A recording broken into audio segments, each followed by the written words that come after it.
Let's start. 5 के table के लिए आपको चाहिए 5/2 का ग्रिड, मतलब 5 कॉलम 2 रोज। अब हम यूनिट प्लेस फिल करते हैं। इस रो में आएगा 5 5 5 5 5, तो 5 5 5 5 5। अब इस रो में आएगा 0 0 0 0।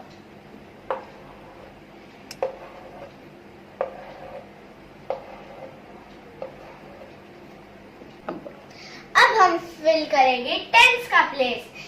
हम इस रो में स्टार्ट कर रहे हैं 0 से।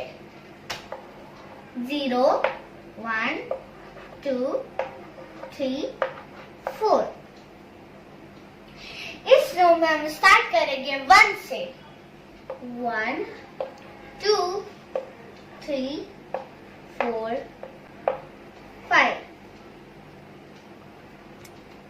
ये हो गया हमारा 5 का टेबल।